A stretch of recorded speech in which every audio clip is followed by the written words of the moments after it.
اب فرشتے دیکھیے اللہ تعالیٰ نے ان میں گناہ کی طاقت ہی نہیں رکھی، تو گناہ کیسے کریں؟ وہ تو معصوم ہے، وہ تو پاک ہی رہیں گے۔ انسان کے اندر اللہ نے دونوں صفتیں رکھی ہیں اور پھر اس لیے آزمایا، اور قرآن مجید بار بار کہتا ہے کہ انا ہدیناہ السبیل، ہم نے ان کو دو راستے دکھائے۔ اور اللہ تبارک و تعالیٰ نے فرماتا ہے والشمس وضحاها والقمر اذا تلاها والنہار اذا جلاها واللیل اذا یغشاها والسماء وما بناها والارض وما طحاها ونفس وما سواها۔ یہاں بہت سی قسمیں ارشاد فرما کے کہتا ہے کہ ہم نے انسان کو دو راستے دکھائے ہیں، فَأَلْهَمَهَا فُجُورَهَا وَتَقْوَاهَا، دونوں راستے۔ اب کامیاب کون ہوگا؟ فرمایا جو قد افلح من تزکا، جو پاکیزگی کو پا جائے گا، ہمارے عشق میں امتحان میں کامیاب ہو جائے گا، وہی فلاح پا جائے گا۔ تو انسان کو بنیادی تخلیق کرنے کا بنیادی مقصد یہی ہے کہ انسان اللہ کی عبادت کریں اور اسی کی طرف اپنے آپ کو متوجہ رکھیں، اسی کی طرف لوٹ کے آنا ہے۔ یہ آزمائش ہے، یہ دنیا، الدنیا مزرعۃ الآخرہ، فرمایا یہ دنیا آخرت کی کھیتی ہے، جہاں یہاں پر جو آپ بوئیں گے وہی کاٹیں گے۔ تو اس لیے اللہ تبارک اور پھر جو امتحان میں کامیاب ہو جاتے ہیں۔ اب یہ جو بار بار آپ کا یہ سوال تھا نا کہ پھر عبادت کے لیے تو باقی مخلوقات بھی تھی، باقی مخلوقات اللہ نے فرشتوں کے لیے امتحان تو نہیں لیا نا ان سے، انسان کو پیدا کر کے دونوں طاقتیں دے کے،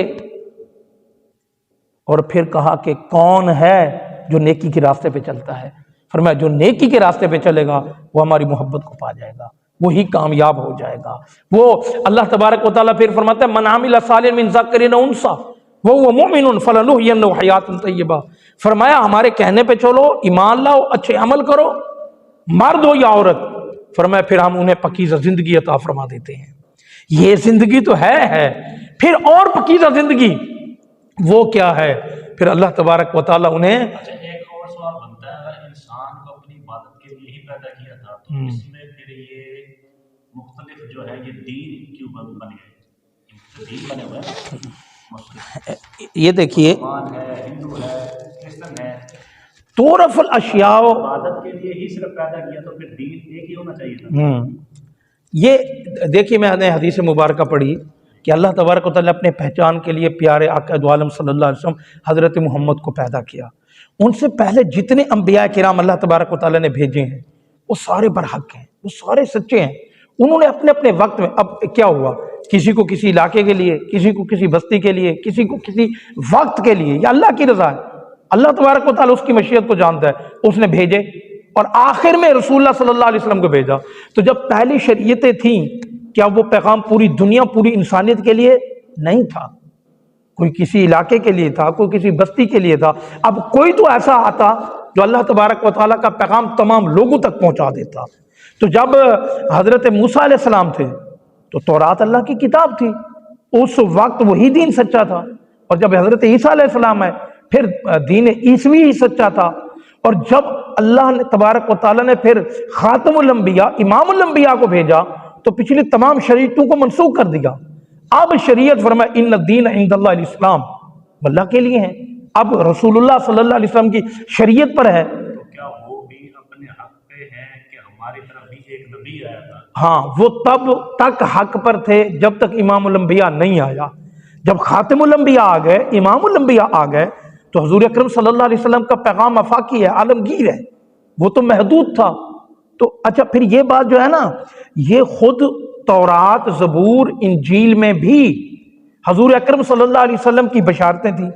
حضور اکرم صلی اللہ علیہ وسلم کے بارے میں بتایا گیا تھا کہ تمہارے بعد ان کے انبیاء کرام نے، حضرت موسیٰ نے، حضرت عیسیٰ علیہ السلام نے، ان انبیاء کرام نے بھی بتایا تھا کہ میرے بعد حضور اکرم صلی اللہ علیہ وسلم تشریف لائیں گے، وہ نبی برحق ہوں گے، اور حضرت عیسیٰ علیہ السلام اب آئیں گے، لیکن اب وہ دین عیسوی پر عمل نہیں کریں گے، وہ جو انجیل ان کو ملی ہے ان کے احکامات پر عمل نہیں کریں گے، بلکہ اب وہ بھی آئیں گے تو شریعت محمدی پہ عمل کریں گے نا۔ تو اس لیے حضور اکرم صلی اللہ علیہ وسلم کو اللہ نے وَمَا أَرْسَلْنَاكَ إِلَّا كَافَّةً لِلنَّاسِ بَشِيرًا وَنَذِيرًا، تمام لوگوں کے لیے اور تمام کائنات کے لیے اللہ نے پیارے نبی کو رسول بنا کے بھیجا ہے۔ تو جب اللہ تبارک و تعالیٰ نے پیارے نبی کو حضرت محمد صلی اللہ علیہ وسلم کو بھیجا ہے تو اب شریعت، حضرت عمر فاروق رضی اللہ تعالیٰ عنہ حضور کے زمانے میں تورات کے اوراق دیکھ رہے تھے تو حضور اکرم صلی اللہ علیہ وسلم کو جلال آ گیا، فرمایا اب تورات کے اوراق منسوخ ہو گئے ہیں، اب قرآن مجید ہے، اور قرآن مجید میں اللہ تبارک و تعالیٰ نے تمام یعنی کل رطب ولا یابس الا فی کتاب مبین، ہر خشک اور تر چیز کو بیان کر دیا ہے۔ اب قیامت تک شریعت رہنی ہے تو شریعت محمد نہیں رہنی ہے۔ اور حضور کے زمانے میں آپ دیکھیں جب اعلان مدینہ پاک میں آپ آئے تو کتنی یہود تھے، انہوں نے جب حضور کی بشارتیں وہ بھی دیتے تھے، جب حضور مکے سے مدینہ ہجرت کر کے جا رہے تھے تو وہ لوگ جو آتے انتظار کرتے تھے تو واپس آنے لگے تو ایک یہودی عالم نے نہیں بتایا تھا، وہ رہب تھے، وہ بشارتیں حضور کی اپنی کتابوں میں پڑھ کر ہی تو بتاتے تھے کہ جس کا تم انتظار کر رہے ہو وہ محمد صلی اللہ علیہ وسلم آ رہے ہیں۔ تو وہ کتنے یہود تھے، عبداللہ بن سلام بڑے بڑے عالم اسلام لائے، مسلمان ہوئے اور انہوں نے بتا دیا اب دین ہے تو صرف دین محمدی ہے صلی اللہ علیہ وسلم۔ اچھا یہ بھی ایک سن لیں، ذہن میں یہ بات آتی ہے، میں آپ کو بتا دوں کہ ہم یہ سمجھتے ہیں شاید کہ وہ جو پہلا دین تھا یہ دین تھا، اس میں کوئی فرق ہے؟ نہیں بھائی، تقریباً تمام یا بہت سے احکامات 80%، 80-90% تو مشترکہ احکامات ہیں۔ ہاں پہلی شریعتوں میں کچھ سختیاں تھیں، حضور کے صدقے اللہ نے وہ نرمی امت مصطفیٰ پر کرم فرمایا، ان کے لیے آسانیاں رکھ دی ہیں اور شریعت اسلام کو بالکل آسان بنایا ہے۔ ورنہ مجھے یہ بتاؤ، شراب ہر مذہب میں ہر دین میں حرام تھی، جھوٹ حرام تھا، لوٹنا حرام تھا، کسی کے ساتھ زیادتی ظلم کرنا، تو تمام شریعتوں میں دین تو اچھا وہ مکے والے جو تھے وہ اپنے آپ کو کہتے تھے ہم ملت ابراہیمی پر ہیں، لیکن ملت ابراہیمی میں انہوں نے بگاڑ پیدا کر دیا تھا، انہوں نے بہت سی چیزیں، ملت ابراہیمی میں کہاں تھا بتوں کی پوجا کی جائے، لیکن وہ بتوں کی پوجا کرنے لگ گئے تھے۔ تو بھائی دین جو حضرت آدم علیہ السلام پہلا پیغام لے کر آئے اور خاتم الانبیاء حضرت محمد مصطفیٰ صلی اللہ علیہ وسلم تک تمام انبیاء کرام کا 3 چیزیں تو بنیادی طور پر تھیں، ایک اللہ تعالیٰ کی وحدانیت، اور جو نبی رسول آتا تھا اس کی رسالت، اور آخرت، یہ 3 بنیادی، اور باقی جتنی بھی اچھائیاں تھیں سب کی سب۔ وہ کسی شعر نے خوبصورت شعر بھی کہا ہے نا کہ وہ کہتے ہیں کہ حسن یوسف دم عیسیٰ ید بیزاداری، آنچ خوباں ہما دارند تو تنہا داری، کہ حضرت یوسف کا حسن و حضرت وہ جتنی کمالات تھے یا ان شریعتوں میں جتنی پکیزہ چیزیں تھیں وہ ان میں جو فرق تھی، اللہ نے وہ حضور اکرم صلی اللہ علیہ وسلم کو تنہا عطا فرما دی، تو شریعت محمدیہ کو بھی وہ تمام خوبیاں حضور کے صدقے میں وہ مل گئی ہیں۔ تو یہ نہیں ہے کہ کوئی اور دین تھا یا یہ کوئی اور دین ہے، دین سب ایک تھا اور احکامات بھی ایک ہی جیسے تھے۔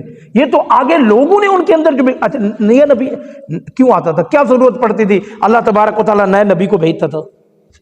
آدم آ گئے، نوح، کیا ہوتا تھا؟ ایک نبی آتا تھا، اس کا ایک وقت مقرر تھا، اس کا ایک علاقہ مقرر تھا، بھائی یک وقت بھی کئی علاقوں میں انبیاء کرام مبعوث ہوئے، لیکن جب اس دین میں بگاڑ ہوتا تھا لوگ اپنے نفس کی پوجا کرتے ہوئے اس میں بگاڑ پیدا کر دیتے تھے، تو اللہ تبارک و تعالیٰ اس دین کی اصلاح کے لیے ایک اور نبی کو بھیجتا تھا۔ اسی طرح یہ سلسلہ چلتے چلتے حضرت تو بگاڑ آج کل بھی کچھ لوگ کرتے ہیں، اسلام میں بھی کرنے کی کوشش تو کی جا رہی ہے۔ ہاں تو اب اس کا کیا مقصد ہے کہ پھر بھی آج کل جو بگاڑ ہو رہا ہے تو پھر کوئی نئے نبی کی ضرورت ہوگی؟ استغفر اللہ، میں آپ کو بتاتا ہوں، دیکھیے اللہ تبارک و تعالیٰ جتنی احکامات بھیجتا تھا نا تو اس کی اور ضرورت ہوتی تھی، یا وہ نبوت کا، وہ رسالت کا، اس پیغام کا اللہ نے ایک وقت مقرر کیا تھا، اور حضور اکرم صلی اللہ علیہ وسلم کو اللہ تعالیٰ نے جو پیغام، جو قرآن مجید دیا، آپ صلی اللہ علیہ وسلم کی سیرت و سنت، اس کے لیے اللہ نے خود فرما دیا ہے کہ یہ قیامت تک ہے۔ باقی جو بگاڑ پیدا کر رہے ہیں یہ تو بھئی قرآن مجید اور حضور اکرم صلی اللہ علیہ وسلم نے فرمایا۔ میں تمہارے پاس 2 چیزیں چھوڑ کے جا رہا ہوں، ایک قرآن اور ایک میرا فرمان، اور ایک اور حدیث میں فرمایا کہ قرآن اور میری اطرت، میری اہل بیت، جب تک تم ان کو مضبوطی سے پکڑے رہو گے، تھامے رہو گے، تم گمراہ نہیں ہوگے۔ تو آج وہ موجود ہے، یہ حضور اکرم صلی اللہ علیہ وسلم کی رسالت کی گواہی قرآن دے رہا ہے نا. جو بھی قرآن مجید سے اپنی زندگی کے ہر شعبے کی جو بھی ضروریات ہیں وہ قرآن مجید کو پڑھیں. قرآن کافی ہے، اب اور کسی نبی کی ضرورت نہیں ہے. آقا دو عالم صلی اللہ علیہ وسلم نے فرمایا، اللہ نے خود فرما دیا کہ وہ ضرورت تو تب ہوتی تھی جب پیغام پوری دنیا تک نہیں پہنچتا تھا. اللہ نے حضور کو تمام جہانوں کے لیے رحمت بھی بنایا اور آخر الزمان نبی بھی بنایا، ختم نبوت بھی حضور اکرم صلی اللہ علیہ وسلم پر ختم کر دی. تو اب اس لیے کسی اور نبی کی ضرورت نہیں ہے. قیامت تک پیغام محمدی ہے. تو اللہ تبارک و تعالیٰ یہ چند مروزات قبول فرمائے. انشاءاللہ اس کے اوپر آگے بات کریں گے. آگے بھی ہم نے اس کے بعد جو ہے نا کچھ ہمارے پاس اور ٹاپک بھی ہیں جو کنفیوزنگ والے سوالات ہیں جو نوجوانوں کے جو ہے وہ نہیں. انشاءاللہ اللہ تبارک و تعالیٰ کی توفیق سے جتنے بھی نوجوانوں کے آج کل یہ جو سوال ابھرتے ہیں اس کو انشاءاللہ کوشش کریں گے تاکہ اس کا صحیح جو قرآن و حدیث کے روشنی میں مفہوم ہے وہ عرض کر سکوں. وآخر دعوانا الحمدللہ رب العالمین.